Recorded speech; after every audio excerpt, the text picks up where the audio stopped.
y'all. So, y'all know, I ain't watching Fox News. They don't call me, so it ain't like I'm going to watch them. But I saw this on social media. So, Jeanine Pirro used to be a judge, district attorney. She got a show on Fox News on the weekends.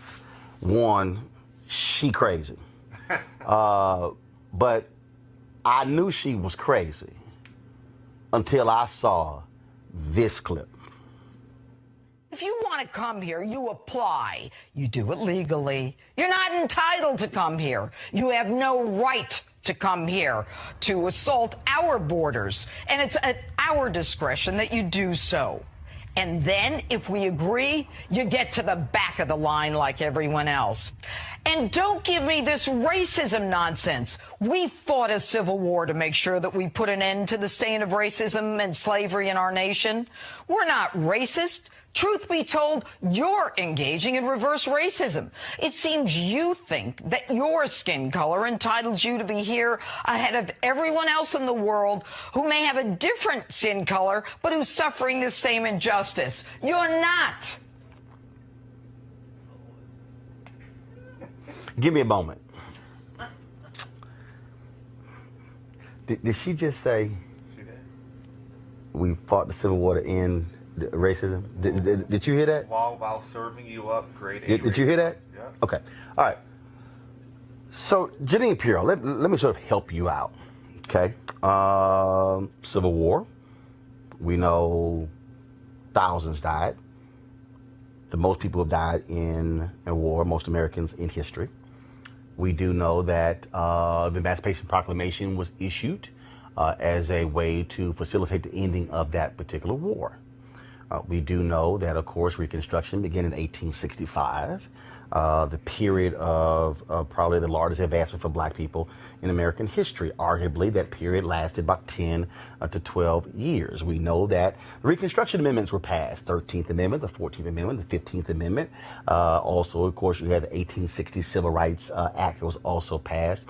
But we also know about the Dred Scott decision that came down during that, after the Civil War. We also are aware of Plessy versus Ferguson, which came by in 1896. Let me also help you out, Jeanine. Of course, in 1876, that was an election, that was a contested election between a Republican and a Democrat. Rutherford B. Hayes was the Republican, was a Democrat. And so they cut a deal. It was called the Great Compromise. And the interesting thing about this deal, Jeanine, is that the deal was never actually somewhere on paper. It was never voted upon. It was just sort of a handshake deal. And here was the deal. The deal is Hayes, of course, you had Grant, who was the president, Ulysses B. Grant.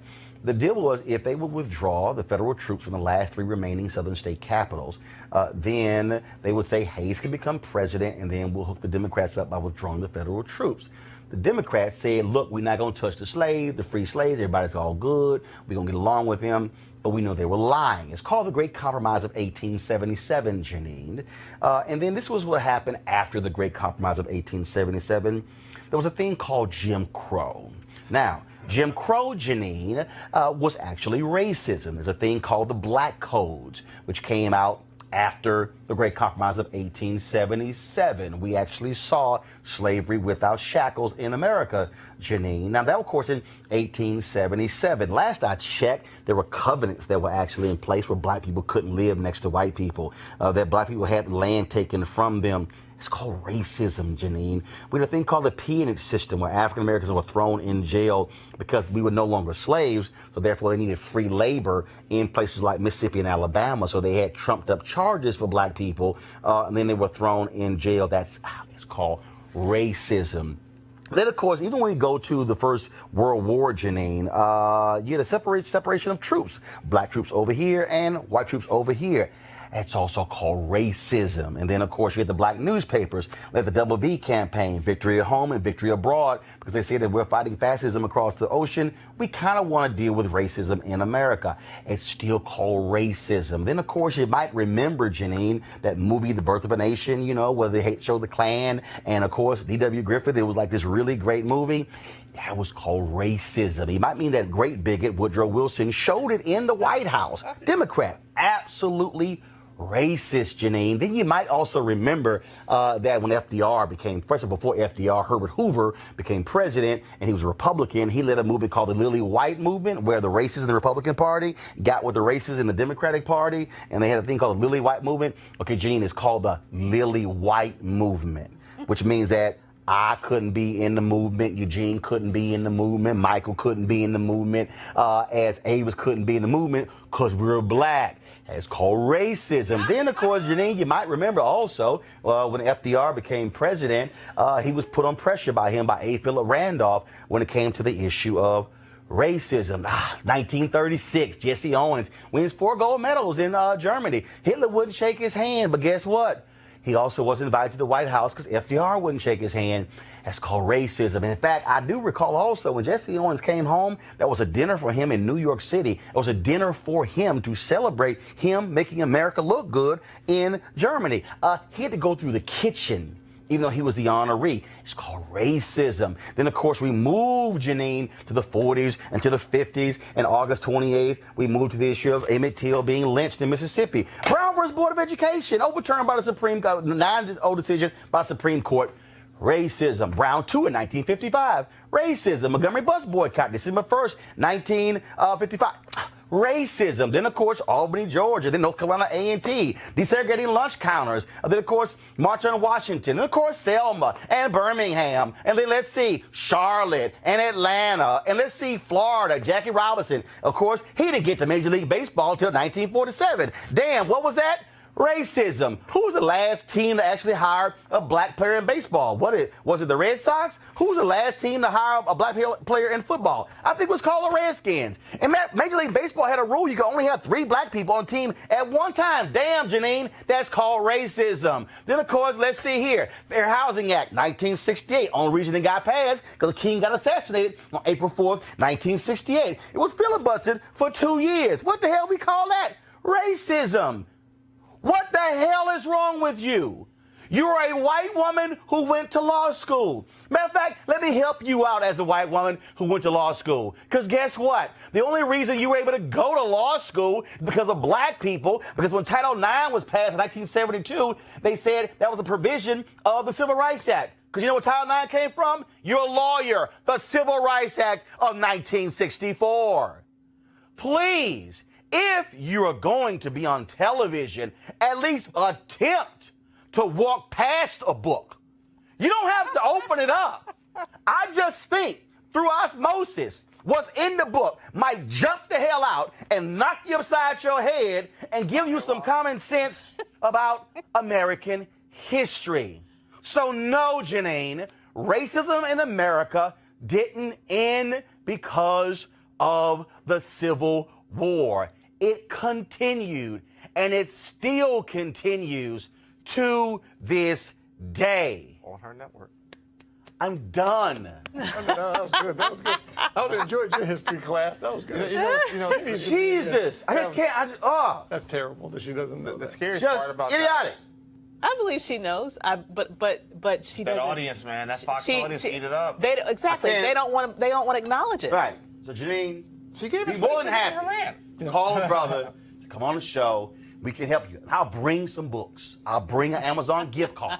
Okay? I'll help you out. You want to support Roland Martin Unfiltered? Be sure to join our Bring the Funk fan club. Every dollar that you give to us supports our daily digital show. There's only one daily digital show out here that keeps it black and keep it real as Roland Martin Unfiltered. Support the Roland Martin Unfiltered daily digital show by going to RolandMartinUnfiltered.com. Our goal is to get 20,000 of our fans contributing $50 each for the whole year. You can make this possible. RolandMartinUnfiltered.com.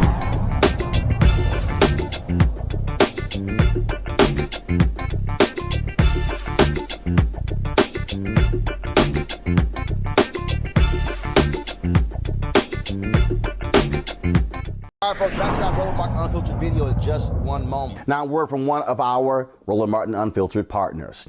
You've heard me say it before, and I will say it again. Write down this website, marijuanastock.org. That's marijuanastock.org. I'm going to tell you why it matters.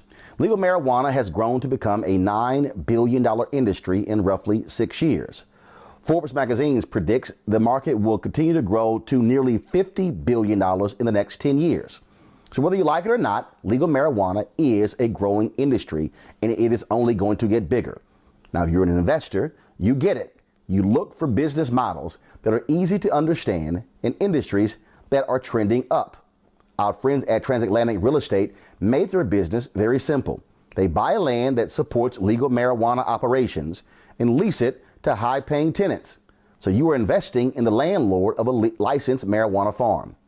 Stop working so hard for your money. Let your money start working for you by investing in the legal cannabis industry. You can invest as little as $300 up to $10,000. But you can't wait.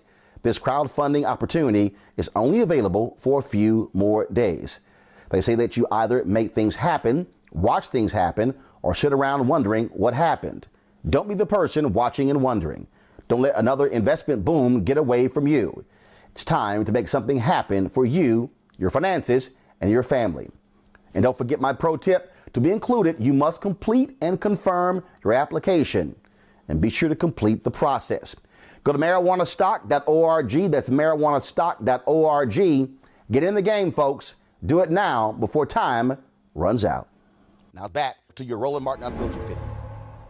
Welcome to our panel, Amari Faulkner, a business development strategist and adjunct professor, Georgetown University. We have, of course, Greg Carr, chair of the Department of Afro-American Studies at Howard University. A. Scott Bolden, attorney, former chair of the D.C. Democratic Party. Gentlemen, I'll throw it all out to you. Again, I could have easily ignored Kanye, easily ignored all the things he had to say, but I feel it was important for somebody to break down facts to show you, again, how hypocritical he was, saying one thing and then sitting across the table with a smug look on his face, knowing all the cameras were there and knowing the media was going to cover all things Kanye said, and nobody was going to offer you the truth about Trump's policies. I think that you did the nation a service, brother, by doing that. As far as I'm concerned, I think about his late mother. I was rereading her book, Raising Kanye, Dr. Donda West, who taught African-American literature at Morris Brown College and taught at Chicago State. And another ancestor must be sick to her heart to see a son who is so clearly mentally challenged, who's clearly got some health challenges, I would say, really just dissemble like that. The only other thing I would add is, I think that video, just watch it as one piece, that's a beautiful example of mental illness. Two mentally ill people talking to each other as if they don't both need severe intervention. Yeah, it was. I would probably say somewhat of the opposite. I think she would look down and be very proud of her son. And the reason why is he's sitting at the table.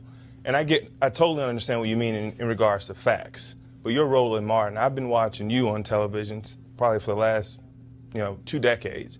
You have the facts. That's your profession. Kanye West is an entertainer. He was raised on 2 college campuses.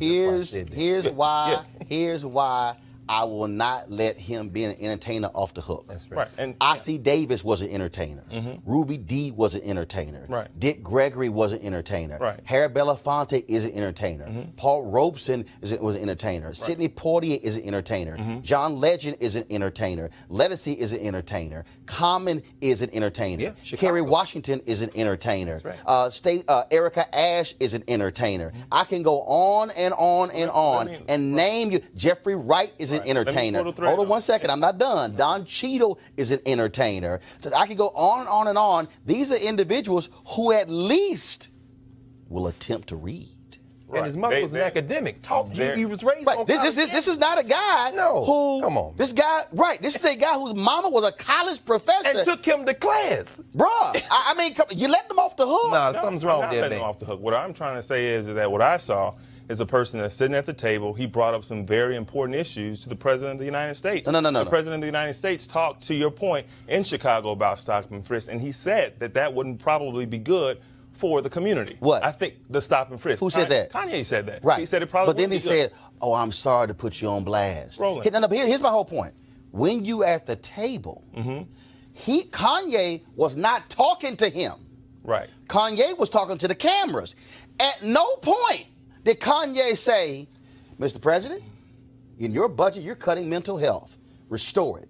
Mr. President, You're cutting education. Restore it. Mr. President, you came to my city 2 days ago and declared stop and frisk should be national policy. That, sir, is wrong. I'm here to tell you you should rescind that. Roland, that's the most I've ever heard Kanye West talk before in my life. But let me. Well, actually, I've heard him talk longer than that, and I still didn't hear it. You gave over almost 30 minutes of your show to watch that. What I'm trying to say is, when I look at that, you can look at other young men around this country, other young black men in Chicago that may have similar dreams to Kanye, that you can actually make it to the point that you're in the Oval Office. No, I like this point. I like the the point he made, in regardless of how he felt, and Jim Brown, how they felt in the Oval Office. But here's the deal, though. I like those. You can like how they felt in the Oval Office, their opinion. but if first of all, you can have your opinion. But when I'm opposite the very man who has policies that are completely opposite of what I'm advocating, and I'm just happy to be there. Which is your opinion? My point is, No, hold on. That's not opinion. The entire segment, Roland, the entire segment was about you being right and him being wrong. No, stop. That's what it was all about. Here's where you're wrong. My segment was about what the details are. Right. Can you refute a single detail I offered? Yes. Which one? The details about, you didn't go into the fact about fathers being in the home and what that's doing to Chicago. You never talked one. I'm sorry, hold. Did he bring that up? Let's let me finish. No. I said, hold up. You said I offered. Let me roll back what you just said. Did you talk about the fact that a former president is from Chicago? Hold on one second. What's his plan to fix Chicago? 1 second. You just said you offered your opinion what Kanye West said. I said I offered detailed facts to what he said. I then asked you to refute a single fact I laid out. You pivoted, because you can't do it, to something else. Now, I'm going to ask you again. I want you to refute a single fact I laid out. Let me give you an example. When you went to Ford's, when you did your one Google search and probably went to the first article you saw on Google. No, actually, I saw it 3 days ago when Ford actually put it out there. Right. But my didn't lose $1 billion. But my point is, he mentioned about Ford having the best cars, had a vision. There's nothing wrong with that. Right. What's absolutely wrong with that? But I laid out the context that while you're saying Ford should have these great designs, Ford also is losing $1 billion due to the man across from him's tariffs. So maybe, can you think about that potentially? Ford has an issue with being able to do that. You can't have these great designs losing $1 billion, laying people off who look like me and you because of his tariffs. When Henry Ford created the Model T, he lost a lot of money too. Dude, you just missed what I just said. Lost a lot of money. You just missed what I said. Because of the president. I just said they're losing $1 billion because of the tariffs imposed by Trump. And you want to go to the Model T? Bro, come on, then Roland, everything you talked about, every single thing that you talked about, it does not, you always blame the president. My point is, every budget, when you mentioned the education budget, the education, charter schools, that's not all federal money. The federal government is not the single most funder of all these things. Okay. You missed the fact that we have nonprofits, we have community leaders, we have businesses. Hold up, bro. The federal government is not the end-all be-all. Did you do your research? Yes. You did? Yes. Who created school choice as the Black Choice Initiative? What does that have to do No, with who created I don't know the answer to that question. Who created school choice is the Black Choice Initiative? I don't have an answer to that. You looking at him. Don't you dare try to educate me on charter schools. Bruh, I didn't say about charter schools. No. I didn't say you just mentioned charter schools. What I said was... What I'm trying to educate you on is... You say because of the budget, it's Trump's No. fault. That's not what I said. That's not what I said. What I said is, if you are going to come into the Oval Office, sitting across from the president and laying out your grand vision, I'm saying the same man who's sitting there smiling at you, looking at you, cutting education budget, cutting mental health, putting more people in prison, getting rid of consent decrees. Putting more people in prison? Did you not see the Attorney General Jeff Sessions rescinded the order of Eric Holder to telling prosecutors you should go after the full penalty when trying to convict people? Scott, you're a lawyer. Am I right or wrong? And a former prosecutor, and he certainly did. And the other point that you made that made a lot of sense had to do with these orders regarding reforming the police department based on prior police brutality. You know, on one hand, Roland, you have a half hour to break it down. You're right about the reporters not being there, but the reporters weren't educated. But let me give you my take. I watched this, and it was cringeworthy. I thought about my father, who was a retired judge. I thought about every civil rights leader who's ever saved this country, who's challenged the presidents, whether it was Martin Luther King or Roy Wilkins. And the point that each of them made, while the presidents in their time agreed with them, each president, including Delano Roosevelt, for example, told Roy Wilkins, I agree with everything you've told me. Philip Randolph. I agree with everything you've said about the American Negro with housing, health care, family, and so forth and so on. Now make me do it. Now go make me do it. Now go make me do it. But it was cringeworthy because I thought about what a minstrel series this was and the power of this press conference being broadcast by Trump and watching this popular rap star perform with ignorance and with submission and with all that we don't stand for as people of color. Now watch this. Now white America looks at that and defines us. The press corps laughs. Listen to me. That's defines right. us That's right. through the prism of what they saw with Kanye West. I am not Kanye West. I am educated. I'm at the top of the legal industry, and I don't represent that. And had I been at the White House, I would never go. But if I had been at the White House, Roland, I'm here to tell you that that litany of concerns would have been there. I would have read and researched and been prepared to challenge, and yet my invitation, if I wasn't allowed them to use me, that invitation would have been revoked. And in fact, when I looked at social media and I saw all these conservatives, oh, that's right, Kanye is not on the plantation. He's speaking his mind. I know, and I've been knowing black conservatives my entire life, okay? Knowing them, friends with them, who are embarrassed by that. It's not a question of do you have a seat at the table. The question is, what you saying when you at the table. Exactly. Now, if you have a seat at the table and you speaking gibberish and nonsense, well, then all you've done is wasted the seat at the table. That's right. Can I respond to something? Go right ahead. Scott, I agree with you. When I watched that, what I thought about my 91-year-old grandmother. I'm from Memphis, Tennessee. I'm a father of 4. I'm at the top of my field. I'm educated as well. I have 4 beautiful daughters that are home looking at me right now, that are proud of their father. And my point is, what I'm trying to say is that my great-grandmother, she would have been proud of the fact that she's proud of me now because I have a seat at the table. And to your point, when you say you wouldn't go to the White House, that's a cultural shift that we've seen in the past couple of years of, athletes and other entertainers that say they don't want a seat at the table. If Dr. Martin Luther King, you said athletes and entertainers. Who? Can I finish? No, name them. We've had teams, the Golden State Warriors. We've had the Cleveland Cavaliers say that they will not go to the White House. No. Hold on, stop. You just said athletes and entertainers at a seat at the table. Going to the White House and holding a jersey is not a seat at the table. And in fact, you mentioned A. Philip Randolph. Let me go ahead and quote. Can I finish my hold on. I'm going to quote the table. I'm going to quote the table so you have context. Sure. A. Philip Randolph said this. At the banquet table of nature, there are no reserved seats. You get what you can take, and you keep what you can hold. If you can't take anything, you won't get anything. If you can't hold anything, you won't keep anything. And you can't take anything without organization. Explain to me having a seat at the table and you got nothing to say when you lay all these things out and literally the person across from you stands in direct opposition to everything you just said. My great-grandmother, she wasn't A. Philip Randolph, but she was born in 1901.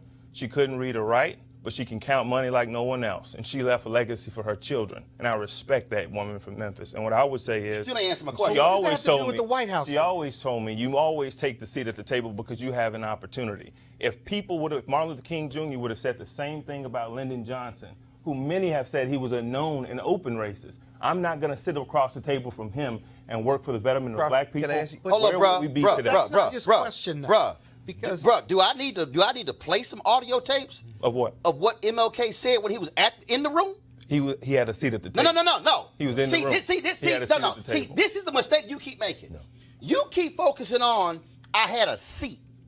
No. Not enough. The issue ain't the seat. It's what you're saying when you're in the seat. You can't sit here and say what MLK did, because when he went into the room, first of all, he had a plan of action before he walked in. Right. Not only that, he knew the person across from him what his plan of action. Bruh, If you think he I am trying to compare Kanye West, well, to hell, you brought Martin MLK King Jr., up. But I am talking about the fact that during this process, the men to my right, we're chuckling and we're laughing, but someone has access in the seat of the table. Roland, you have been in the White House. Hold up. You have been And guess what? When I went to the White House and asked, what's your plan for Chicago? And Roland, I would expect What that do you from think? you. But what do you, I would expect what, that from what you. was his answer? I would expect that And from what, you. what, Do you think I expect what did I that from say Kanye was his West? answer was? Strength. Roland, I said No. I expect told that you what from his answer was. How offended are you when I asked the question, what's your plan for Chicago? And he went, strength. I'm not offended by that. Well, Donald Trump is. Is that a plan? No, it's not a plan. What was Barack Obama's or George Bush's plan for Chicago? Let's just look at what was Rahm Emanuel's plan? Real quick. The President Obama's. So you fine with the president saying my plan is strength? I am fine with the fact that President Trump seems to be doing something to address this issue. Hold up. Don't do it. Hold up. Really? Don't go for it. Hold up. Don't do it. Hold up. One second. Where's the That evidence? makes them right either. This is the evidence. No, 1 second. Where's the evidence? This is the evidence. We are talking about it today. For the past Hold up. 10 That's years. the evidence? For the past 10 it's That's the bringing- evidence? it's bringing a spotlight. Let me ask you a What's question. When has Donald Trump, since he's been president, even before when he was running, when did he go to Chicago to address the issues? But you said while he was running? Since he's been president, has Donald Trump gone to Chicago to specifically to community folks address the issue of violence in Chicago? I haven't seen that yet, and that's something that I would say to the president if I was looking him dead in the face. I would like to see more Maybe action. Kanye should have brought it up. I wanna Go see ahead, more Greg. I'll just say very quickly. There are two ways for black people to get into the Oval Office. One is by invitation because they somehow can be used by the person sitting there. Or exploited. Well, or exploited. The other reason is because they're unavoidable. No, you left the third one. What's that third They one? worked there. Oh, now that's true. Oh, yeah, the butlers. Yeah, no I thought question. he was getting And in fact, what did Donald Trump say? getting to that. The purpose of this meeting was lunch. But anyway, let's set that to the side. Your grandmother, your great-grandmother, 1901, Yeah. Memphis, I'm from Nashville. About a year or 2 years after your great-grandmother was born, Booker T. Washington was invited to the White House by Theodore Roosevelt, an open racist. And the white press went apoplectic. The reason that he was invited was because Booker T. Washington was seen as the spokesperson for the entire race. He had been propped up by Cornelius Vanderbilt, Andrew Carnegie, so and so. It wasn't because Roosevelt somehow liked Booker T. Washington. He was the guy who was on the table to negotiate. Let's go back in time. Abraham Lincoln, Frederick Douglass invited to the White House. Why? Because Lincoln needed Douglass to help him win the war. Let's come forward in time. Another racist, Woodrow Wilson. When Monroe Trotter went to the White House, he blasted Wilson so tough that Wilson literally threw him out of the White House. Right. Let's come forward a little bit more to Franklin Roosevelt and now talk about A. Philip Randolph, who of course was there because he told Roosevelt, I'm going to shut Washington down with a march on Washington, which forced Roosevelt to sign Executive Order 8802, which opened up jobs in the war industry, which is why Kanye's people and people in Detroit and Oakland and Portland ended up in those cities, in those integrated jobs to get those jobs that are not there now And because in the military. industrialization collapsed them. But I want to talk about a woman, Mary McLeod Bethune. Ms. Bethune is in the Oval Office mostly through Eleanor Roosevelt because she said, when I come in here, I'm representing the entire race. I have an agenda. Kanye West was in that room for one purpose, to adorn Donald Trump's fever dream. That man has no business in the White House. He was there because Donald Trump could use him. He's a useful idiot. Jim Brown was in the room because Jim Brown hasn't criticized Donald Trump. But if you listen carefully what Jim Brown said, he said, I'm not asking for anything. We can criticize him on that. But when you look at his American stuff, you look at his attempt at gang intervention, he's an iconoclastic guy. But one thing's for sure, Jim Brown don't want nothing from Donald Trump. This other guy, Kanye West, he's a rapper, but if you look now, T.I. came out against him. The other hip-hop, Chance the Rapper from Chicago. Actually, when they had the criminal justice reform summit there, they invited T.I. T.I. said, I'll come if I could bring Farrakhan. Come on, brother. They didn't invite him. But hold on 1 second. You said your friends with Jim Brown, you by said the your way. 91-year-old grandmother from Tennessee, huh? Yeah. Got you. You ever heard of Dorothy Cooper?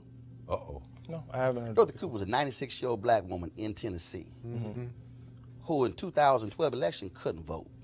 You know why she couldn't vote? because Republicans passed their voter ID law, and she had to have her marriage certificate, which she could not find because she got married by 50-plus years earlier. Now, how would your grandmother feel about that when the person he's sitting across from supports voter suppression? Roland, that's a really good question. How would I'm you glad you asked how that would you question. feel? How would you feel that right now in Georgia, that the Secretary of State in Georgia, Republican Brian Kemp, 1.4 million registrations he's thrown out. Right now, some 53,000 voter registrations he's holding up, 70% of them African-American, Republican. How would you feel about the Republican Secretary of State in Missouri, who just got admonished by a federal judge who ran a commercial telling folk they had to bring their voter ID to vote, and the federal judge said that was a lie? How do you feel about a conservative Supreme Court who just affirmed a voter ID initiative in North Dakota, which said that you had to have a physical address, not a P.O. box, with some several thousand Native Americans, the folks who were here before white folks, they live on the reservation, don't have a physical address. And so here you got Kanye, because I didn't hear anybody bring up voter suppression. I didn't hear anybody bring up Trump. Why are you supporting policies, and why is your party and McDaniel, the GOP chairwoman, why are you supporting efforts to deny black folks the right to vote? Why did your Attorney General Jeff Sessions go side with the side of Texas when 5 federal judges ruled that their voter ID initiative disenfranchised 600,000 people who look like you and me and Latinos? That's the same person he hugged with, "I love you, guy." So you tell me this, if you're going to have a seat at the table, are you going to bring voter suppression up? Well, we can start calling her Big Mama, because that's her name. We don't have to say I know Great that's Mama. right there. So we can start calling her Big Mama. Big Mama. So but let me first say this. Let me first say this. I hope no one misconstrues the fact that I am trying to compare Not at all. any of the men that you mentioned to Kanye West, because they're not. But let me tell you what Big Mama would have told me, and let me show you the example that she said. On voting day, she got away to the polls. She could not drive. She could not read. She could not wrote. Did you skip what I said? No, you asked me a question about what she would say. I'm telling you. I'm telling you. Bruh, Let me Dorothy finish. Cooper wanted to go to the polls. Can I finish? Dorothy Cooper voted her entire life, but she was denied the right to vote because of Republican voter suppression efforts. You asked me a question. I'm giving you the response of what my great-grandmother Actually, taught no, me. but you didn't answer the question. I'm answering the question. She made sure, and before anybody took her to the polls, months before, she made sure everything was buttoned up from her end, and she always told us. Did you not just hear what I said? They said you need your marriage certificate. Well, and the woman got married like 60 years earlier. Right. What are you talking about? Right. No, do you know how many old? We're not do you blaming know her. how many I'm old trying to people get to a in point, Roland, Wisconsin, just- Mississippi, Alabama, Florida couldn't vote because they said, I can't find my marriage certificate. I don't have a birth certificate. Roland, the point the point I'm trying to make is we need to, just like Big Mama did, we need to focus the conversation on voter education so we can teach our young men and women the importance and the responsibility of your right to vote. What we have That's to do what we need is to do. go after Republicans who say that you can't submit a certificate from the Bureau of Vital Statistics. Right. You need to submit the birth certificate with the raised seal. That's the only one we're going to accept. Bruh, don't try that. The reality is this Don't here. try what? If this woman, this sister, 96 years old, she said, I don't know what my marriage certificate is.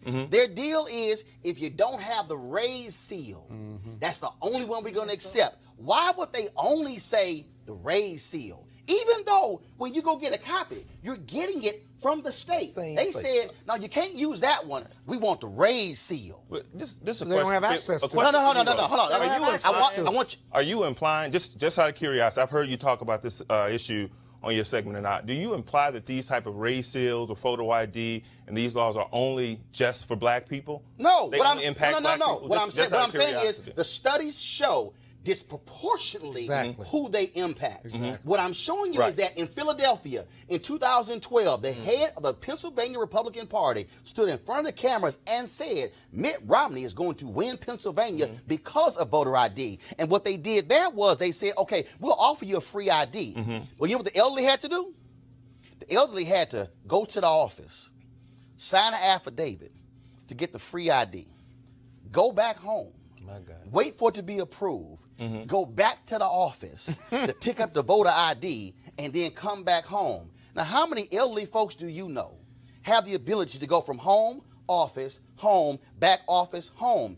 Here's the reality. Republicans across this country, I can go down the line because I've been covering this, bruh, for the last decade, have systematically attacked. And surgically.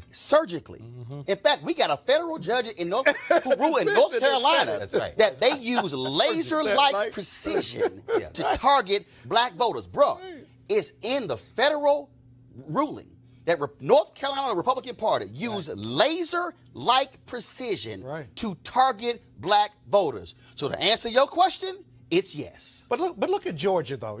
We haven't talked about Georgia yet. But look at the current Georgia law. The Georgia law, those 57,000 ballots that are kind of held up, and they can file a provisional vote on November 6th. The law in Georgia is that, okay, so you fill out your voter registration card, right? If it doesn't match letter for letter, comma for comma, on some prior government forms that the individual may or may not have filled out, whether it's the government, whether you got married or divorced, if it doesn't match, we're tossing it. So if I put Roland Martin and not Roland S. Martin, it gets tossed. In fact, since you asked for the evidence, are they specifically targeting black people? I didn't ask you. No, actually, you did. You said, no, hold up, let me roll it back. Are you implying that these efforts are targeting black people? In North Carolina, they had email. No, hold up. Is that not what you asked? I asked you, do you think these issues are only targeted just to black people? They are largely targeting us because you know why North Carolina? They got the emails. They asked the question, when do black people vote during early voting? They came back. 70% of black people vote in the first week of early voting. So you know what they did? And they register on Sunday. They said, we're going to slash. They shut that down. Hold up, talking black people. They said, we're going to slash all early voting during the first 2 weeks, and we're only going to have one location in the whole county. They got the email. Then they said, we're going to get rid of voting on Sundays. I wonder why. Souls to the polls. the evidence is there. So this ain't even a debate. And this is certified Republican Party politics and then rules. I can go down the states. Iowa, Pennsylvania, Georgia, Mississippi, Alabama, Tennessee, Arkansas, Texas, Florida. We can go down the line. This is a systematic effort, and what I'm trying to tell you is the person Kanye was sitting across from got no problem with it because he understands it's going to help his party. And all I'm simply saying is if you're going to have a seat at the table, you might want to bring that up. And right now, at this point, I think we have a seat at the table, and I think it's important. It's important that we focus on being proactive. Wow. Hold up. You know what? Hold up. We are being proactive. Lawyers Committee for Civil Rights Under Law filing lawsuits. NAACP Legal Defense Fund filing lawsuits. What I meant by that is the fact that we need to continue to push for policy to protect elderly people. Hold up. Are you cool with voter suppression? No, I'm not cool with voter suppression. Are they wrong?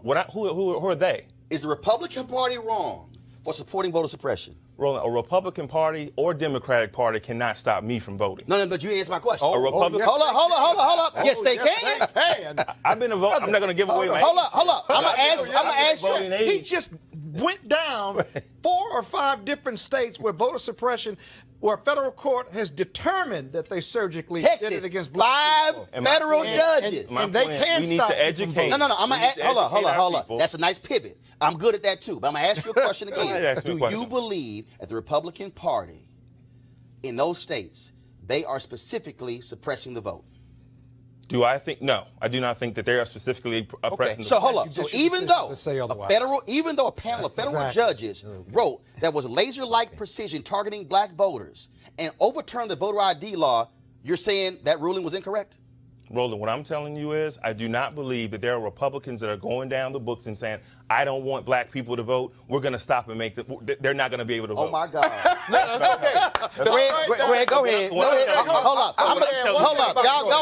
I'm about to end. Hold up. What makes Georgia worse, let me just say this. What makes Georgia worse is that the Republican nominee for governor is the Secretary of State who's pulling the ballots out and holding them and saying you can file a provisional. And the consultant who gave to his campaign recommended getting rid of the 7 of the 9 voting sites in a county that was 70% black. but that just happened to be what Stacey Abrams is in court over right that now. just happened to be like kind of accidental, right? That's a great messaging, Roland. I've been hearing you say this over and over every night. No, it's facts. Was this happening 8 years ago or 10 No, years bro. ago? Yes. Oh, it has? Bro, at 2008. Were we talking about it? Yes, we were. Was the president talking about Yes, it? he was. What did he do about it? Which one? President Obama. Yes, he. Wait a minute, What did he do about it? Hold up. Since you want facts. What did he do about it? 2012, when in Ohio, Republican-led county boards extended voting hours with Republican counties and cut voting hours in Democratic counties, it was the Obama administration, his campaign, who sued the Secretary of State, sued Ohio, took him to court, and the Secretary of State of Ohio admitted that was wrong. Now you got your facts. Go ahead, Scott. Bruh, hold up. Don't throw something out, bruh, if you ain't got the facts. My point, Roland, Scott, go ahead. local issues. These are local issues? And this is how I fight. Oh, my God. Actually, This is voting is a state issue. Go on. Voting is a state issue, which is why. Especially if they go to the Voting Rights Act. Well, this is exactly where I was going, Roland. Voting is a state issue, Court which got is it. why it was Shelby County, Alabama versus Eric Holder, Attorney General of the United States. Why? Because they were trying to destroy the pre-clearance provision of the Voting Rights Act. And the moment the Supreme Court threw it out, Under Obama, because every single one of those All southern of them. states And Professor, I ask you a question. instituted massive voter suppression immediately. Absolutely. And And Professor, I didn't say they waited 2 weeks. No, they had the laws ready. The next day. Of the American legislative. Those were also Council. Republican-led legislatures, right, just so you know. Professor, what I would ask you, as a professor, Mm-hmm. do you not think it would be a great idea for us to use a show as such, when you have a seat at the table, to educate young black men, young black women about the importance of voting? No. That's actually I got a good If they are answer. suppressing our Hold on, vote. Scott. Let me give you a very Greg, go ahead. basic. Today is Thursday. In my Tuesday morning class, I asked students, I said, who's from Florida, who's from Georgia, are you registered to vote, and what's the status of your absentee ballot if you're not going home? right. You know what I heard? I heard a kid from Florida say he hadn't gotten his ballot yet. I heard 2 kids from Georgia say they haven't gotten their ballots yet. So to answer your question very directly, based on experience I had 48 hours ago, we're already beginning to see how they're going to try to steal this election. And I'm telling you, from students who are conscientious, Howard University registered thousands of students over the last couple of months. But I'm saying, and Georgetown was part of it. Some of those students, all the kids in D.C., American, George Washington. My wife went to Howard Law, and she's been part of look, the process what I'm as saying well. is, not only do I agree with you, my little sample poll in the room began to reveal. And when they found out from each other, when they heard each other, they was like, "Oh, wait a minute, hold on." All those kids They are start now, to act, right? Scott, because they already acted. They sent for their My point is, when they didn't arrive, they started to act. Scott, At the state level, county your seat at level, the table. and even at the federal level, but at the state level, Right. which we are trying to have more African Americans in governorships, in the state houses that we lost. It makes no sense. We should always do voter education for our young people. which we have done. And we continue to do it. We are experts at it, Black right? folks real good at that. But when we say, getting them to the when polls, we say and we getting message, them to the polls, they are suppressing our vote. Yes, I think facts. that's Exactly. a horrible So message. what- right? Hold on, wait, Of course it stop. does. Scott, stop. Of course hold it does. Bruh, you cannot sit here and say, when we say they are suppressing the vote, it's sending a horrible message. The horrible message is suppressing the vote. How is it that you somehow can't even articulate that? It's like you were scared to say that's wrong. You were scared. You were saying, well, we got to courts our have folks. found it Here's wrong. the deal. Fact, there were literacy tests. There were poll tests. They have always put barriers in black folks' way. And you know what we did? We hurdled the barriers and still fought to bring the barriers down. right. But, bruh, don't sit here and act like we can't fight to bring the barriers down when we got evidence, undeniable evidence, where they have been targeting us because they want to shave the voters off here and shave them off here and shave them off here. Undeniable empirical data, and your answer is, well, can we just teach our people to go ahead and just go ahead and register? Come on, Doc. You say you don't believe it's happening. My point is this. Is it happening? You're Yes in or no? denial. If you Are say they? that, Are you're they? in denial. Are they making? Are they Right. putting policies in Just in place denial. to Don't want suppress to own it. folks from voting? Yes or no? No one that I have met in the city of Memphis that I've you have talked to. met? Oh, that's people. different. I served overseas Oh, for my 2.5 years. Sure. I had to do absentee voting. Well, the I military, sure. I just transferred over from Tennessee to Virginia, it was an arduous process. But it was an arduous process that all Americans have to do, and it's our responsibility to understand those processes and help our youth and help elderly people. That's why Septima Clarke in South Carolina started the Citizenship Education Project. While the NAACP, Legal Defense Fund, and everybody else was suing at the Supreme Court level, they were teaching Septima Clarke, the Freedom Schools in Mississippi. You got to learn. But here's the question you can never answer, brother. How many bubbles in the bar of soap? There's no way to answer that question. In other words, when you put an impediment before that it's absurd, you're not saying that they're not trying to suppress the vote. I'm not saying that poll taxes before the Voting Rights Act was But what Roland just explained you in Pennsylvania is the equivalent of a poll tax, brother. When an elder has to go back and forth several times who's on limited income, that's a poll tax. Since you from Tennessee, I'm just gonna end it this way. Here, just go to my iPad. Democrats in Tennessee County allege voter suppression. The Tennessean, voter suppression in Tennessee should be on its way out. Tennessee Tribune, facts show voter ID laws limit turnout. Tennessee.gov, what ID is required when voting. Facing South, Tennessee students continue to fight against a discriminatory voter ID law. KnoxNews.com, voter suppression more destructive than rare fraud. Bruh, that's your state. And you had the nerve to sit here and say it's not existing? Bruh, come on.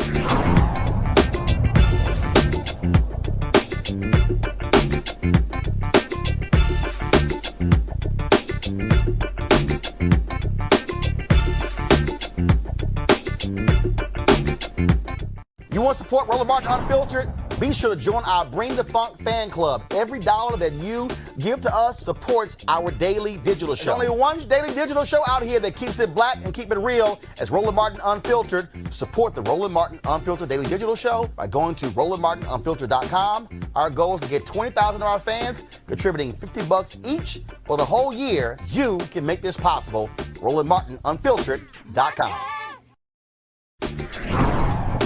We've been talking about voter suppression for quite some time about what's going on here, and we see what continues to happen, that this is, frankly, standard policy on the Republican Party.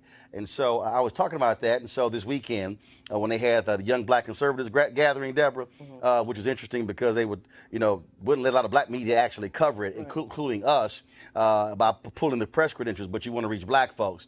And so one of the folks who was on social media talking about that was Robert Maxwell, Deputy Communications Director for the Arizona Republican Party and also Director of the Arizona Black Conservative Federation.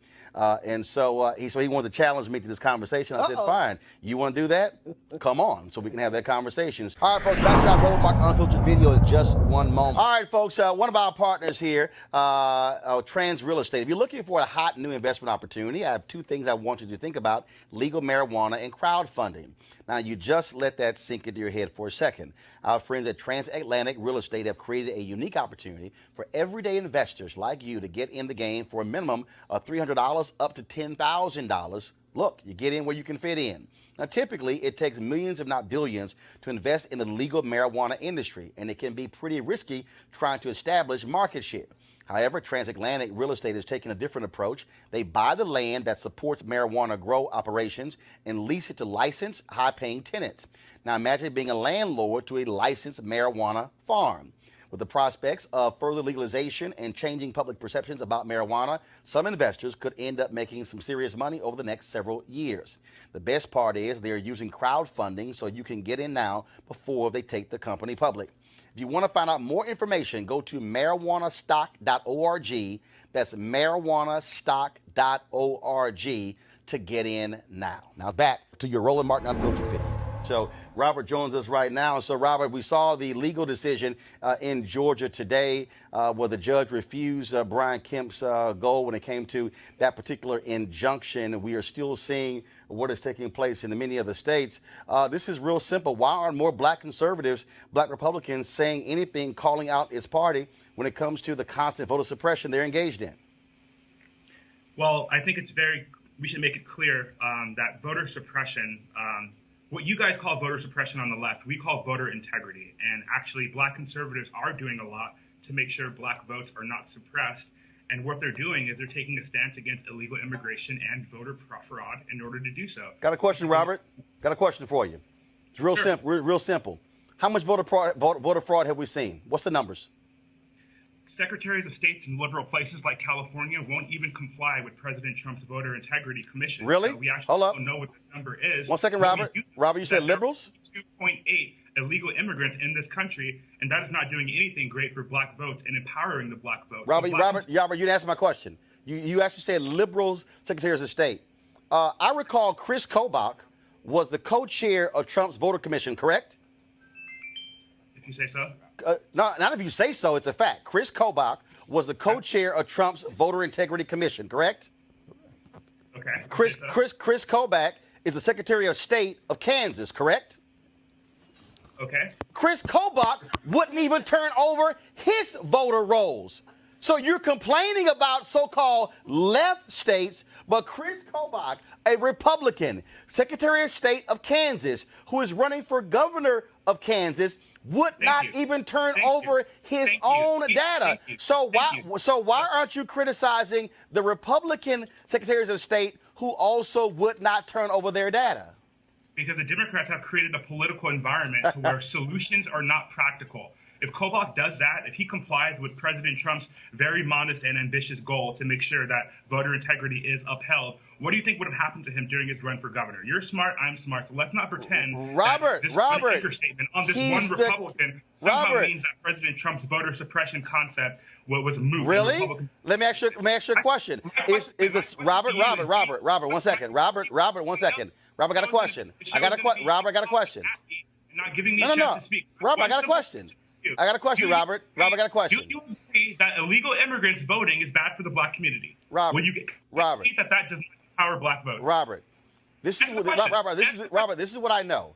A panel of Republican lawyers did their own study of voter fraud and found virtually none. Really, virtually none. Texas Democrats just last week. There's an investigation in the Texas Democrats just last week. They were sending voter registration ballots to illegal immigrants with the citizen box already checked. That is not empower black votes. Robert, here's what's amazing. Let's not talk about voter suppression, which is a smokescreen used by liberals in order to scare and antagonize minorities. Well, so if it's a smokescreen by liberals, why is it that when former North Carolina Governor Pat McCrory invited General Colin Powell to North Carolina, General Colin Powell, lifelong Republican, chastised McCrory to his face from the stage and chastised North Carolina Republicans for passing an onerous voter ID, voter suppression bill? That was Republican Colin Powell. How do you respond to that? Because Republican Colin Powell is just as big of a rhino as any of these other never-Trumpers who do not want to see President Trump's America First agenda. Robert, here's the problem, Robert, here's the problem. Robert, I want more than 15 seconds, Roland. Robert, I'm gonna let you finish, but I want to give you facts. Colin Powell did this before Trump ran. He did what before Trump ran?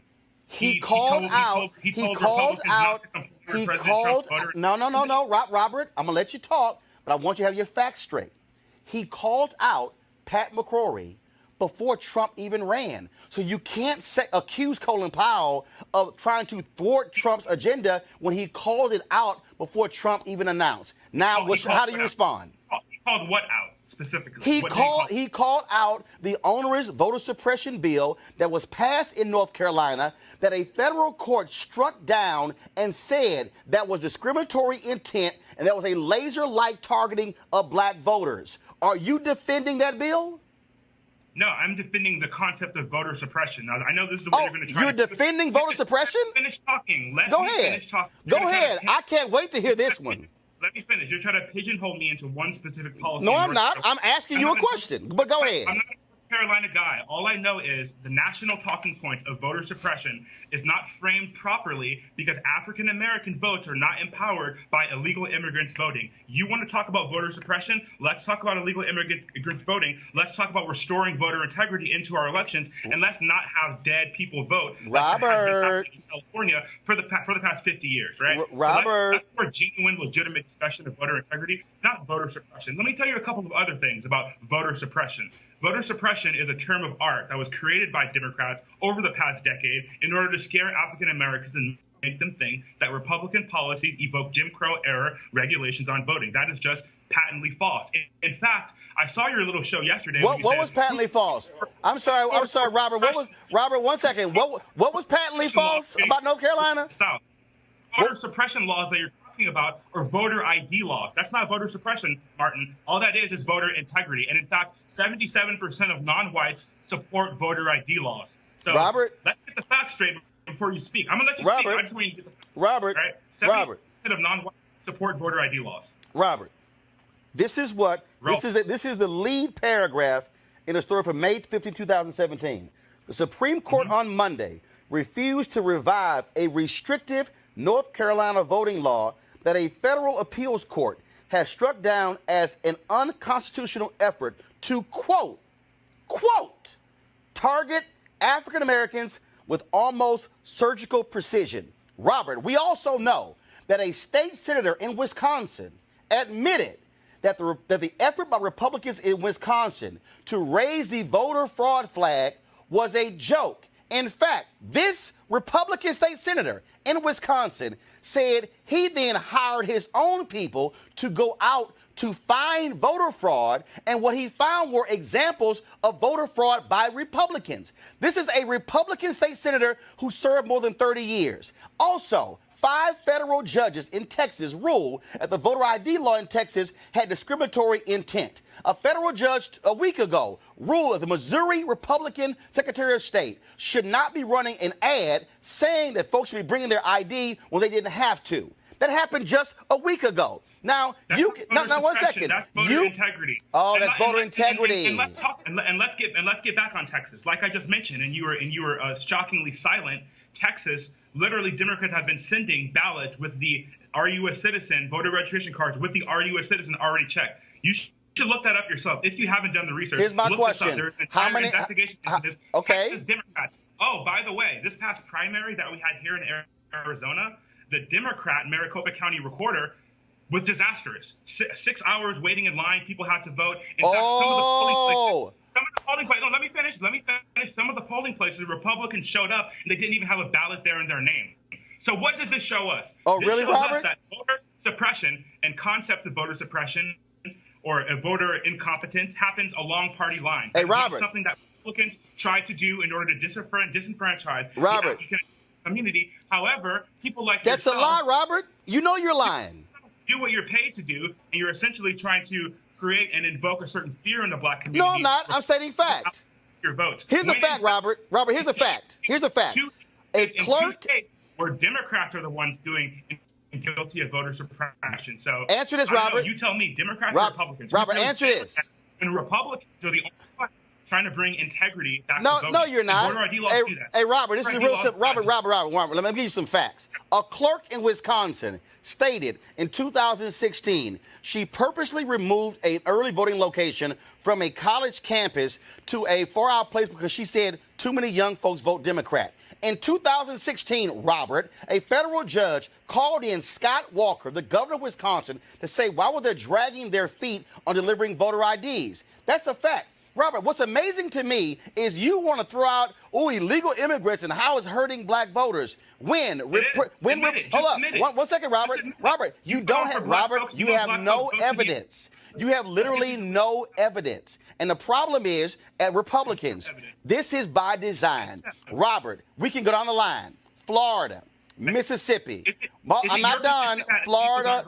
We just had the NAACP just won a case in Shelby County where Republicans were trying not to certify folks who registered to vote. So you're defending nonsense. The fact of the matter is you have black Republicans who have far more credibility than you. Black Republicans who actually have been, frankly, black Republicans longer than you've been alive, who say, you know what our party is doing is wrong. And for some reason, you literally are defending folks who are suppressing the vote, but then Republicans run around and say, oh, we voted for the Voting Rights Act. We voted for the Civil Rights Act. How can you, as a self-respecting black man, defend folks who are trying to actually keep others from voting?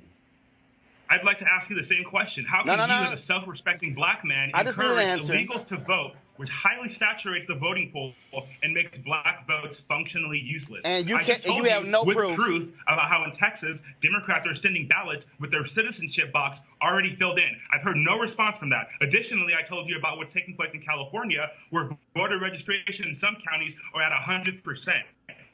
Well, guess what, Robert? The reason we have attorney generals. I don't understand how you, as a self-respecting black. The reason we have attorney generals, who also investigate those things. And all I'm saying is, show the proof. But you know what, Robert? Hey, if you are more than happy, with voter suppression, that's fine. But I can guarantee you this here. Black people, but you said it doesn't exist. Robert, this is real simple. This is real simple. I'm going to go down the line. This is the last one for you, Robert. This is the last one. I'm going to go down the line. Missouri, Florida, Mississippi, Alabama, Georgia, Tennessee, Texas. You even had in Maine, where Republicans in Maine got rid of same-day voter registration when the citizens didn't even ask for them to do it. And what happened? The next year, the citizens put it back on the ballot, and then they said, no, what you did was wrong. So how is it that as a party, you keep trying to deny folks the right to vote? Go ahead, your final comment. And let's talk about that. Let's talk about what citizens want. 77% of non-whites are in favor of voter ID laws. Got it. Why? Because they want their vote to count as Americans who's helped build this country.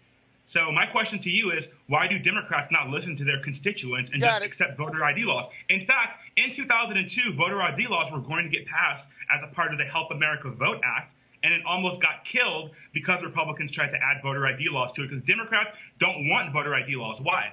Why do you think that is, Roland? Because they have illegals voting. And I don't understand how you, as a black man who's supposed to be so pro-black, you're shocked that I didn't know who you were because you're so pro-black. You can't be so pro-black if you're letting illegals vote, which is saturating the black market. That's not empowering the black vote, Roland. All right, Robert, it's all good. I thank you for coming on.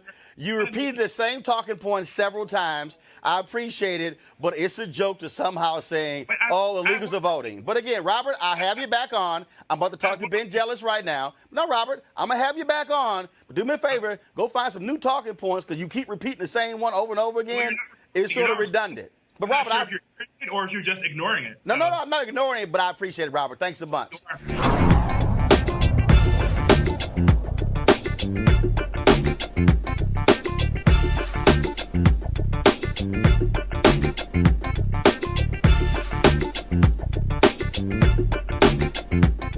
There's only one daily digital show out here that keeps it black and keep it real as Roland Martin Unfiltered. Because guess what? We come back live January 3rd. The blackest show on all of digital, cable, and broadcast. See that name right there?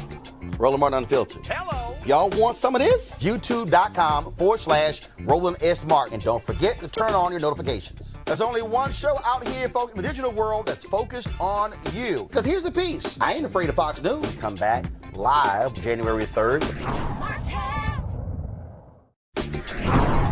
Now, y'all keep hearing me talk about these crazy-ass white women, and guess what? Now we have another crazy-ass white woman who just cannot mind her own damn business, this time at a Target in Tennessee. 3 black women were talking, and this white woman felt the need to check these sisters. You know how that went. Watch. I said, Tara, try this on, because this looks like something Eartha said. I don't want to be compared to Eartha Kitt, because she had sex. This is what you guys That's do. what I'm asking. That's why I'm asking. What this woman any longer, please? I want us to stop engaging with this woman. Let's stop. Let's have finish with the head. Let's stop engaging with her, please. Let's stop. She can't hear. Thank you. That's very clear.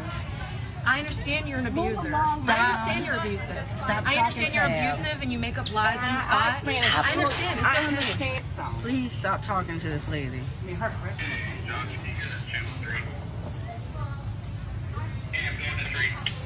Yeah, we have a problem. Yes, ma'am. We were standing here talking, and I made a reference to Eartha Kitt. No, I can't. Ma'am, I made a reference to Eartha Kitt, and my friend said, I don't want to be compared to Eartha Kitt because she had sex in the movie with. And then she said, okay, I know you're trained on lying. I know you're trained liar. Yeah. perpetrating on others. Good job. We are together. You're perfect for the court system. You guys should all go to court. But now we're perfect for the court system. Because you're trained liars. All right, I'm going to start with you, Lon. You're in PR. Here's the deal. These companies, people like Target might need to put a sign up, crazy-ass white women. Don't bring that bullshit in our store. I'm not going to get...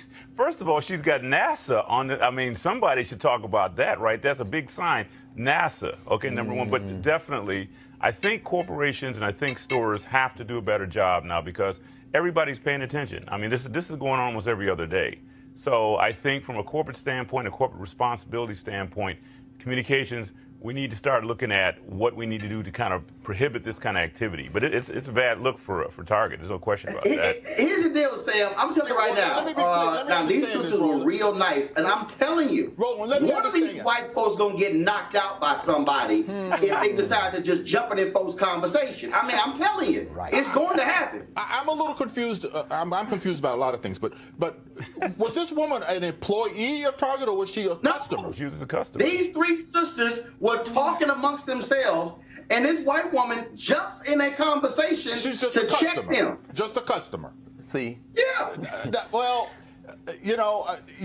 There's a liability there that Target's going to have when something jumps off, and it's going to be in Target. I don't know what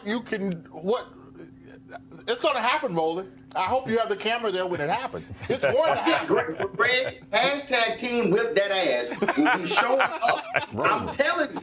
Roland, brother, maybe NASA means not a safe activity. They should give them shirts to every white person. But we're laughing, but here's the point. Here's the underlying issue that's very scary. You notice how quickly she moves to say, I'm going to call the law. This is perfect for court. You're trained liars. And this goes back to the previous segments.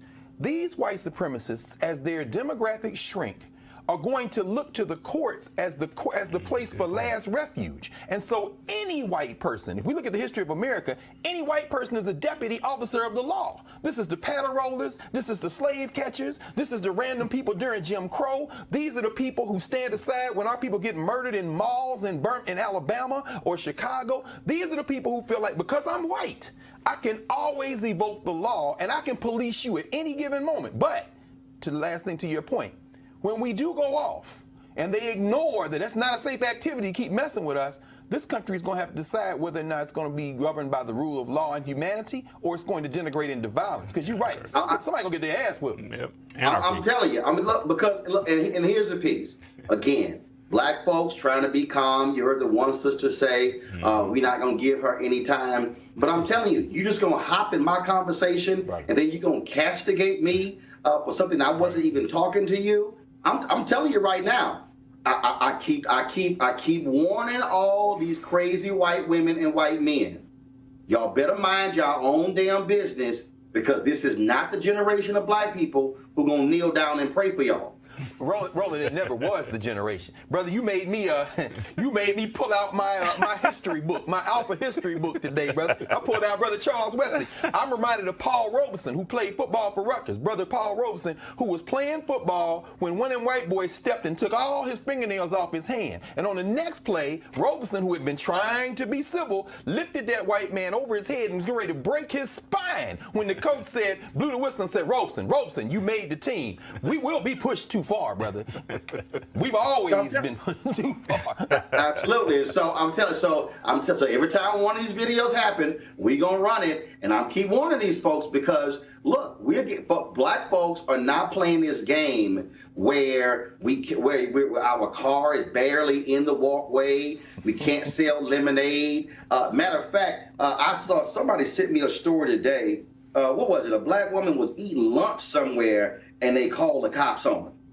Wait a minute. She was eating lunch in a university classroom. Oh, yeah, the student. Yeah. They even had a young lady who was sleeping in the student lounge, napping. We're in final exams now. Right. Kids do that. And the other students called the police on her because she had fallen asleep in the same lounge that they were sleeping in.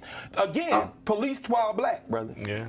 I mean, these folks think this whole sense of entitlement has gone too far. It's basically they feel they're entitled, and we pull the sheets back, and we're just going to do anything, and it's our time. And that's the problem we're dealing with. All right, folks, back to our Roland Martin Unfiltered video in just one moment. As we transition into the holiday season, this is the time, of course, when we start thinking about giving and sharing. Sometimes the best gift that you can give someone is an opportunity that could potentially change their lives financially. That's why our friends at Transatlantic Real Estate have created an investment opportunity for the everyday investor. It involves legal marijuana and crowdfunding. Now, look, black folks have been impacted by marijuana in a negative way. Now, the issue is it is legal in so many areas. It is one of the fastest growing industries in the country. Yeah, and we also know that crowdfunding makes it easy to be an early investor of an opportunity. It's a no-brainer. But it also gets even better. Transatlantic Real Estate is different, and they have a business model that is simple to understand. They buy land that supports marijuana grow operations and lease it to licensed, high-paying tenants. Now, here's the piece. You're investing in a landlord of a licensed marijuana farm in a high-growth market. And for a limited time, you can invest as little as $300 up to $10,000 before the company goes public. Now, here's some more good news. They have recently extended the offer, which means you still have time if you take action now. Now, keep in mind, you must complete and confirm your application to participate. So be sure to complete the process. And don't spend all your money over the holidays and end up with empty pockets. Instead, get a return on your investment. You could also consider making an investment for someone special. How's that for a holiday gift? I say it's a good idea. Now, to get started, go to marijuanastock.org and marijuanastock.org for you to get in the game. Now back to your Roland Martin Unfiltered video.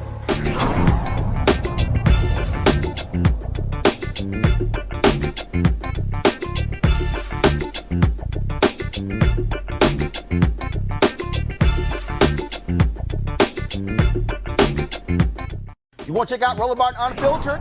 YouTube.com/Roland S. Martin. And subscribe to our YouTube channel. There's only one daily digital show out here that keeps it black and keep it real. It's Roland Martin Unfiltered. See that name right there?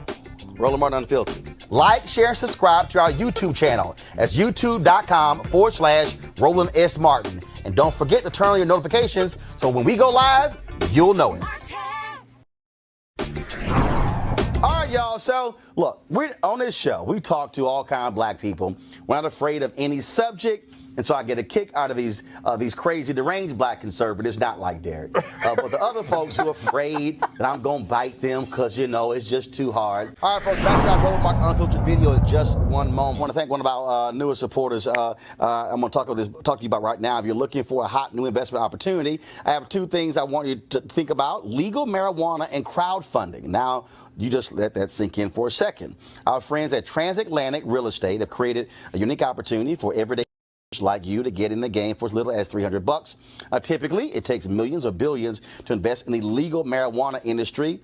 Some folks, we're going to leave that alone. But and it can be pretty risky trying to establish market share. However, Transatlantic Real Estate is taking a different approach.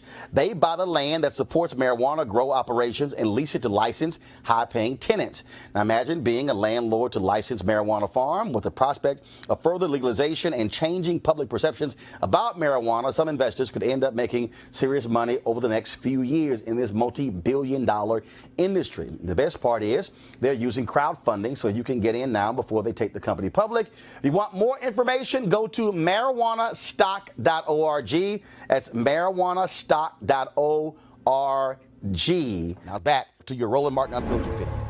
So check this out. So today I got this email from Maria Sliwa, and so she has a PR agency, and so this was the email, y'all. Pull it up. America's sheriff and straight talker David Clarke is available to comment on the midterms.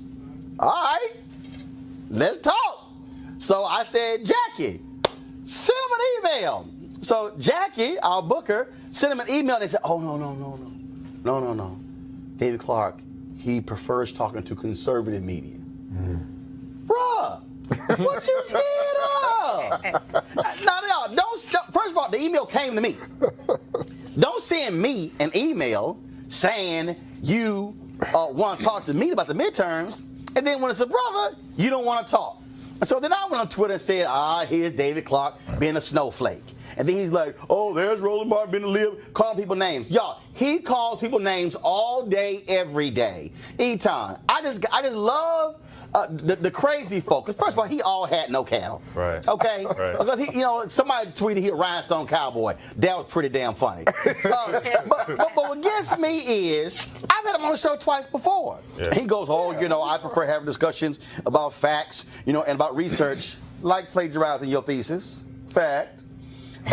But what kills me is, this is sort of like Candace Owens and the rest of these folks who want to run their mouths trashing black people, but they don't want to come talk to black people. Mm-hmm. Well, they want to go where they're celebrated, and they're celebrated on Fox News. I mean, that's why it... And Fox News won't even call me. Of course they're not. They don't want you. Matter of fact, they'll call all four of y'all before they call me. They're like, nah, we ain't calling that brother. Right, they want certain type of black people who they could point to and say, see, he agrees with us. And it's so disheartening seeing black person after black person fall for that. You know what I mean? Because you look at Candace Owens, you look at Jason Whitlock, who I watched your interview, and you see that it looks like he's auditioning for Fox News. and you know he's on Fox Sports 1. Yeah, but they want to. He's auditioning. He has a spot on Fox News after he finishes with FS1. And the thing about it is, they don't understand how they're playing themselves. I question if they even believe everything that they say, or that they know that there's the audience who will pay them to do what they're doing, which is even worse. And especially what kills me is, I would dare say that I have more black conservatives on this show than even Fox News. I'm talking about on a consistent basis. So now, I'm going to defend Sheriff Clarke. Uh-oh. Right? I'm going to defend Sheriff Clarke. Because I remember the time where we were in the studio and it wasn't a plan for him to be on, and you were able to get him in the studio, and he came in and you kind of lit it up. No, actually, no. Actually, I was nice that day. that wasn't even like hitting them with with a fire poker. No, I backed off that day, and folks were like, Roland, you went easy on a brother. But see, here's my biggest deal. And so I appreciate whether it's Derek, whether it's Malik, whether it's Shannon, whether it's Brandon, Eugene, a whole bunch of black conservatives who say, no, if we gonna talk, and it's gonna be a family conversation, Right. But see, my issue with the folks like David Clarke and Candace Owens and some of these other fools, they are in a sense dancing in front of white people. No question. Yeah. And see, that's my issue. Right. See, don't tell me you trying to reach black people, but you won't talk to black people. Yeah, right. Just like Donald Trump. Right. Donald Trump, Laura Ingraham asked him, is he going to have any inner city rallies? What that means is, are you going to go talk to black people? He goes, yeah, they're on the schedule. We called and checked. No, it's not. He has no intentions of talking to black people. He loves talking about black people to white people. Right. But he won't come talk to black people. He won't sit down for interviews with black people. He won't sit down with black-owned media. Yeah. He won't have these conversations. But he did talk to Kanye, though, didn't he? Yeah, he talked to Kanye, right. Him and Jim Brown. Right. And I think Jim knows he was there, maybe. But again, that's what you have it, Teresa. You have this game being played. And when I say to a Sheriff Clarke, man up and walk in, have a debate. Because here's the piece. I ain't afraid of Fox News. I ain't afraid of Sean Hannity. I ain't afraid of Laura Ingraham. I'm not afraid of Martha McCallum, Tucker Carlson, Lou Dobbs, Kennedy, Outnumbered, all of them. The 5, the 7, the 9. It don't matter. Matter of fact, I got no problem that if it's 10 of them and just me, that's unfair for y'all. I think Roland, you have to. Bruce Lee. Roland, you have to. I'm going to be like Neo from the Matrix. I'm ready. But Roland, you also have to understand where the media climate is. As you well know, when some of the black community, when we listen to, the show and the podcast, we know we can go to Roland Martin's show and we can hear facts. right? We can hear history, we can hear significance, and I think again when Ethan was talking about the celebration of African Americans, that's why Candace Owens and some of those other characters go on Fox News and they're talking the way they are, which it looks like they're dancing, is because that they're one, yes, they are being financed, but two, you know, even when I believe Candace came to Philadelphia, it's my hometown, and she was literally probably 2 blocks away from the hood when she had a bunch of people protesting her out of a restaurant, right? And she literally looked like a dart, right? Didn't say anything, hiding and everything else, like, oh my God, I'm in almost the black community, what to do? First thing she did was go on Twitter, you know, so I mean, but there was no, and it literally probably was like 5 people exiting her out the restaurant, so it wasn't even big. She can't handle the heat, because outside the White House on Friday, she accused me of calling her Uncle Tom and Coon. That's why she blocked me. And I said, Candace, I blocked other people for using those words. In fact, if when Umar Johnson was on my show on TV1, that was good. When he called Eugene Craig a coon, I said, oh, hell no. You're not going to use racial slurs on my show against another black person. Got it. Not going to happen. And I said, Candace, show me the proof. Right. Show me the proof. I'm still waiting, because she can't find the proof.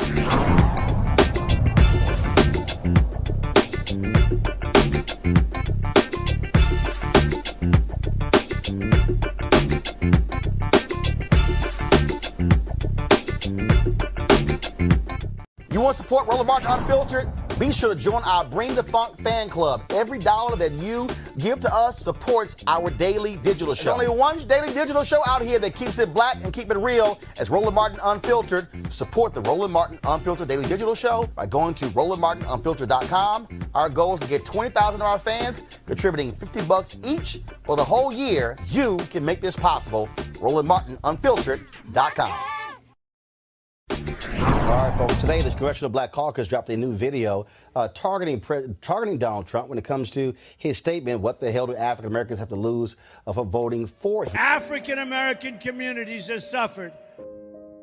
What the hell do you have to lose by trying something new like Trump? Donald Trump and leaders of the Congressional Black Caucus met at the White House. We brought him this book, 130-page policy document. We wanted to answer for him the question of what do we have to lose? The Southern Poverty Law Center, a nonprofit that tracks extremist groups and hate crimes, has reported a rise in bias-related attacks. They were people protesting very quietly. I think there's blame on both sides. Wouldn't you love to see one of these NFL owners, when somebody disrespects our flag, to say, get that son of a bitch off the field? Words of advice to law enforcement. Please don't be too nice. Trump's rhetoric, the nature of the campaign, even the slogan, Make America Great Again, has given license to hate. Attorney General Jeff Sessions is ordering prosecutors to go after the toughest possible sentences, including those with mandatory minimums. The new Trump administration plan would raise the rent for people living in public housing. The Trump administration today reversed an Obama-era policy that encouraged colleges to consider race as a factor in admissions. His presidency is a step backwards for race relations in America. What Trump did was end $7 billion in Obamacare subsidies to insurance companies, payments designed to help them discount prices for low-income customers. You are talking about millions of people losing benefits, not just the 30 million that would lose insurance, but even people with employer-based insurance. It would repeal the insurance subsidies that are helping millions of Americans afford insurance. It would end the Medicaid expansion, and it would allow higher premiums for people with pre-existing conditions. What about that improves health care? The decrease of the black unemployment rate has slowed under Donald Trump. Americans earning less than $75,000 would face substantial tax increases. Trump has a program or policies that are not benefiting African Americans. This commission was set up specifically to manufacture evidence of voter fraud in order to suppress the votes of minority voters. I don't think that we can trust our president when it comes to protecting voting rights. President Trump has only been in office for 9 months, and he's nominated a number of nominees. 4 of them have been found unqualified. 90% of the nominees are white, 80% are male. Some of them are far right. The person who had on his blog linked to white supremacists. He picked the one guy who has specifically written that a president, in fact, should not be the subject of a criminal investigation, which the president is right now. Donald Trump's lies just passed a milestone, crossing the 2,000 mark. 3,000. 4,000. This Russia thing with Trump and Russia is a made-up story. I believe there was collusion. Donald Trump obviously is in debt to Vladimir Putin. What the hell do you have to lose?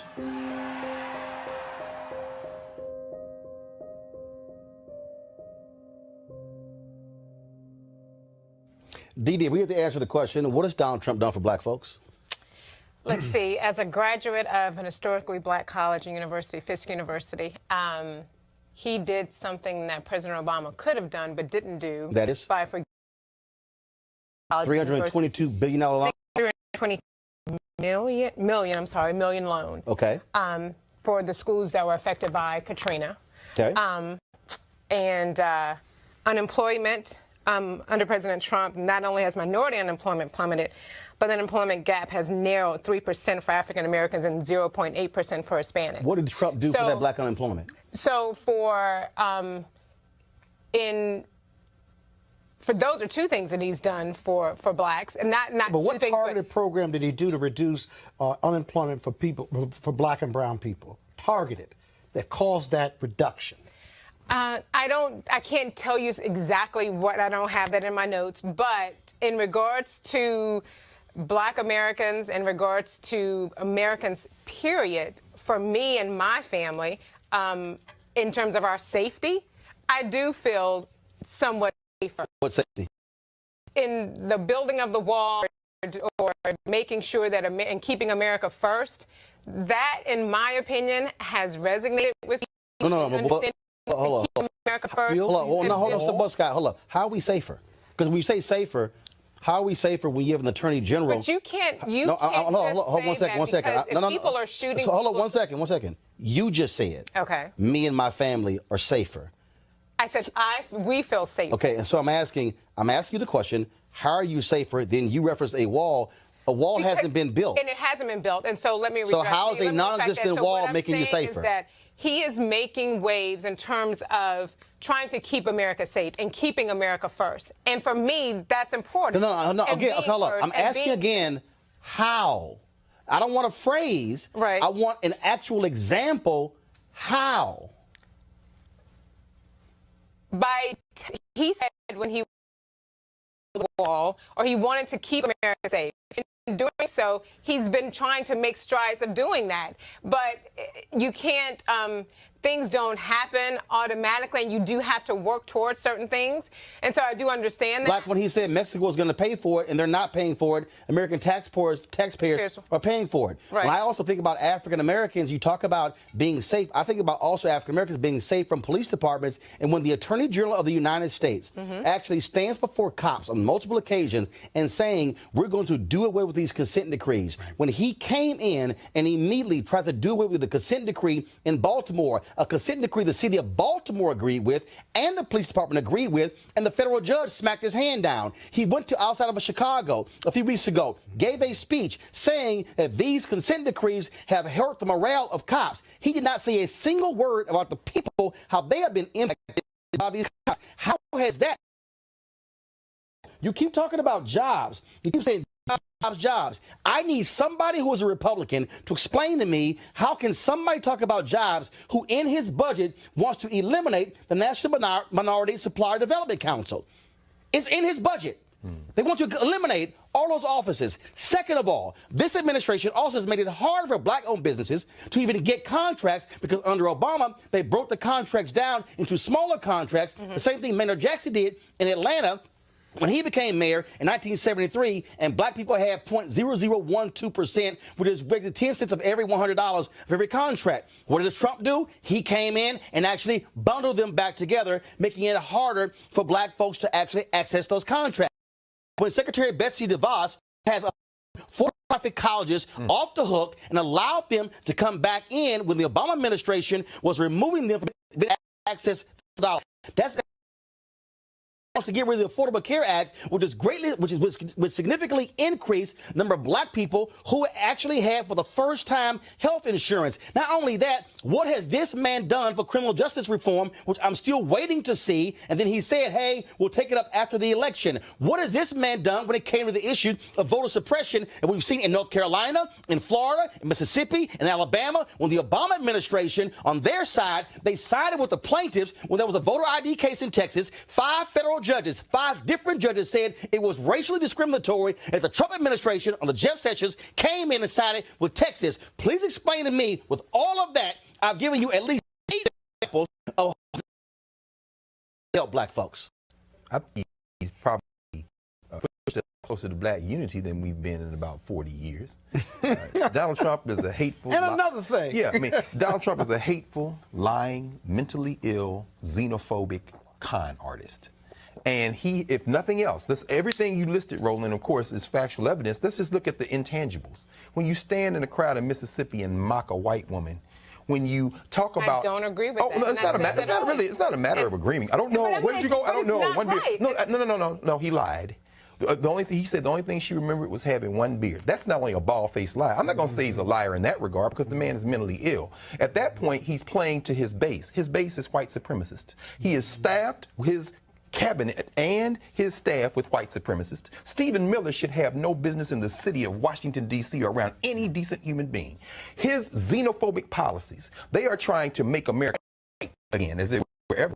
But when he was laughed at the United Nations last week, that was in part because he has started this trade skirmish, to use Warren Buffett's, he says it's not a war yet. On China. You know what China did? China began to identify his little redneck racist friends in the United States Congress, like Paul Ryan from Janesville, Wisconsin, and Senator Mitch McConnell, and they said, let's target bourbon. Let's target cranberries. The Chinese are going to eviscerate the American economy if they get a chance. And if you look at the map, there was one in the New York Times today, the communities that are going to be hurt the most are the ones that voted for Donald Trump. Scott, this is the same administration. It's the same administration. It's the exact same administration that targeted Black Lives Matter activists and actually did away with the budget to monitor white supremacists in this country, individuals who have been targeting people of color. When you've had white folks in the Midwest and white have Donald Trump has a hate and how any of that benefits black people. Well, it certainly doesn't. But if you look at the rhetoric of the Klansmen, of the Nazis, of white supremacists, come on, Scott, and you look at the rhetoric of Donald Trump, as well as many in his administration, that rhetoric, they mirror one another. It's right out of the handbook of the Ku Klux Klan. That's right. But more importantly, the deeper and dark damage done to this country by Donald Trump lies in him giving license to those who don't look like me. That's right. Being comfortable, bringing it mainstream, their hate speech in regard to people of color, their not even dog whistles that we hear, their direct rhetoric of scaring their constituency. It's all based on fear that people of color are taking their jobs, even though he claims that he's been a great job creator for people of color, black and brown, but he's brought it mainstream, people of color, just based on his rhetoric. Again, Again, there wouldn't be those attacks without his rhetoric. Here's the deal, Dee. I operate in facts. Okay. I operate in facts. And if you can list a number of different things, that's fine.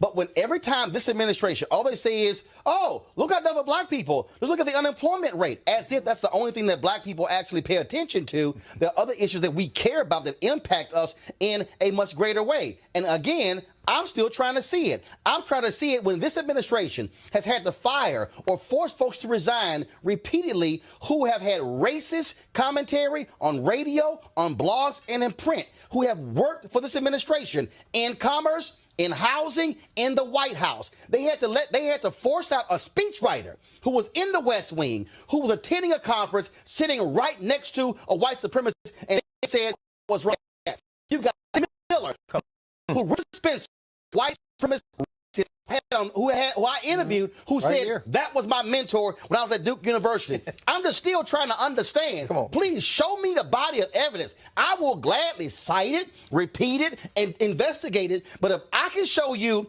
in housing, in healthcare, in education, in fiscal policy, when it comes to even our businesses, and let's all remind you, National Minority Supply Development Council was created by Richard Nixon, a Republican.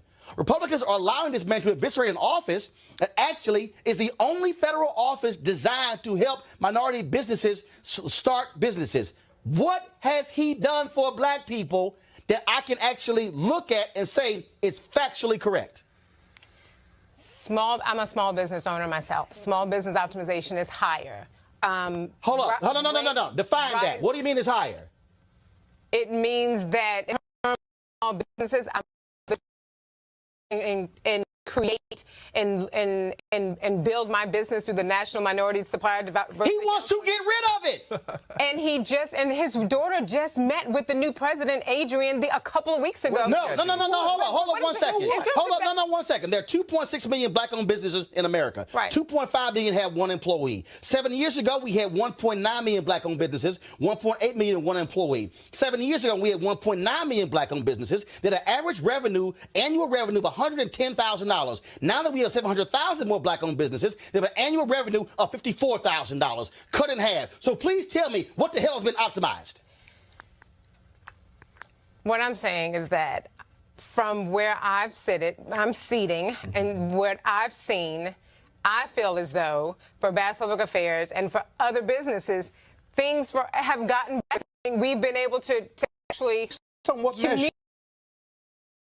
And we've been able to actually grow our business. Okay, here's the deal. But what you were saying earlier, that does your firm serve conservative interest? Hold up. Does your firm serve conservative interest? Yes. Okay. Of course your doors are open because you got a Republican who's the president. But not just conservative interests. We might be more. Wait a minute. Basic question. We are a Christian-based business, so we will do business with anyone whose views are in line with ours. So we're not going to say no, we're not going to assist, or no, we're not going to help or market someone because they're whatever. But if their views are in line with ours, then yes, we will work with them. But here's my point. I don't see the evidence in a variety of areas. With Donald Trump, I mean, let's take our pick. No. Let's take our pick. Okay. Hold up. Let me go by department. Yeah. Where's the evidence in housing? Well, he's raising rents. No. Where's the evidence in commerce? Where's the evidence in DOD? Where's the evidence in Interior? Where's the evidence in the SBA? Are you asking all of us? Where's the evidence? Anybody. Where's the evidence in the VA? We know one thing. He has deregulated. Where's the evidence? Where's the evidence in state? It's in the opposite direction. All I'm saying, just please offer me. Right. Offer me even a hint of evidence. I just got one question. Okay. Do you feel, as a conservative, an obligation to defend the Trump administration? No, and that's simple. No, then you don't have to defend it. But I would say that what I'm saying because is they hijacked, I think, what people might consider conservatives. Neither myself nor my sister nor anybody at Bass Public Affairs, we will never say that everything that the president says or does is correct. Now that's important. And that's important because the Republican Party has been hijacked by Donald Trump. So in other words, when I see an orange hat, and that is a problem with the fact that conservatives will co-sign everything the president does, and you can't do that. And I would never do that. This is what's missing from this dialogue. Scott, go ahead. Final comment before I got to bring in my next guest. So I will say yes, I agree, or no, I don't agree. And like when you said earlier in regards to him mocking the president, horrible things that he's done and said are absolutely wrong. Wrong when this man is called shitty countries that people look like us. You're absolutely right. But what is missing, and what would help Donald Trump, what's missing, which all of those departments No, there could have been a positive answer to that, but he has no urban agenda. And remember, what he said before, he said, what do you have to lose? He talked about the unemployment rate, the violence rate, and yet he hasn't invested in the killing fields of Chicago. Exactly. And that was always his best example. Because he uses Chicago at every point, but he hasn't even done that. So when does the agenda, when do we get his urban agenda? It don't exist. All right.